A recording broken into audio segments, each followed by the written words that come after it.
Schlagerkult. Und wir haben ihn hier, Uwe Jensen. Schön, dass du da bist. Uwe. Dirk, ich grüße dich, ganz herzlich. Wir sind im Grünen, in einem wunderschönen Tierpark gelandet. Ja, genau. Da hat er gerade gesungen. Wir wollen aber vom Uwe einiges wissen. Jetzt ist ja die Zeit der Schlager überhaupt richtig erstmal im Kommen. Was machst du im Moment? Im Moment, ich bin, nachdem also ja die Produktion mit Achim Menzel, wir hatten ja vor, richtig auf große Tournee zu gehen, aber Achim hat sich davon gemacht. Und, er guckt uns zu. Ja, genau. Und ich habe jetzt wieder geübt und geprobt und so weiter mit einem Mädel aus dem Fernsehballett und mache jetzt eine Personality-Show im nächsten Jahr, bin dabei, das vorzubereiten. Einen Teil davon haben wir heute hier gezeigt. Morgen sind wir beim Köpenicker Sommer dabei. Das ist eigentlich ja unsere offizielle Premiere und dann gucken wir weiter. Also bei mir ist auf jeden Fall auf der Bühne Open End. Ja, da geht's richtig rund. Uwe, jetzt müssen wir mal fragen. Du hast ja jeder spricht von seinem Bühnenjubiläum. Fragen wir dich jetzt auch mal.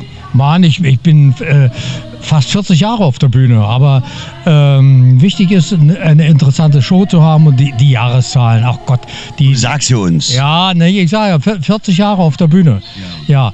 Und ich bin aber dabei, wirklich wieder was Neues, was Interessantes. Das ist ja wichtig, dass die Leute immer wieder irgendwie neugierig werden und sagen, ach man, das haben wir noch nicht gesehen von Jensen. Neue Lieder werden wieder produziert und neue Choreografien. Und das Mädel fordert mich natürlich. Die ist eine super, ist da was Näheres? Passiert da irgendwas? Ist da irgendwas, wo man vermuten muss? Eine super Tänzerin. Wir haben Tango geübt, wir machen Ragtime mit Hut und Stock, Rock'n'Roll habe ich wieder ausgepackt und so. Also wenn Sie ihn sich ansehen, der sieht sehr, sehr gut aus. Uwe Jensen. Ja. Und wir freuen uns ganz, ganz doll, wenn wir immer mal was hören vom Uwe. Und Kult deswegen, welcher Titel würdest du sagen, ist von dir Kult? Schlagerkult? Ich habe mal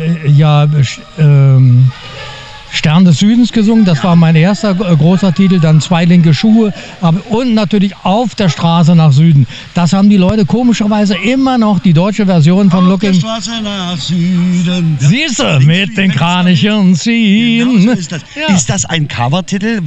Den gab's, ne? Zu DDR-Zeiten eingekauft in die englische Version Looking for Freedom und ich habe es damals zu DDR-Zeiten gesungen. Ja. Du warst, glaube ich, der Erste, der es gemacht hat. Ja, genau. Und da fragen die Leute immer, sag mal, hast du nicht? Und ja, klar. Wir sagen toi, toi, toi. Ja. Bedanken uns ganz herzlich beim Uwe Jensen. Weiterhin viel Erfolg und bleib uns schön gesund. Na, ihr erstmal auch. Danke. Vielen Dank. Tschüss.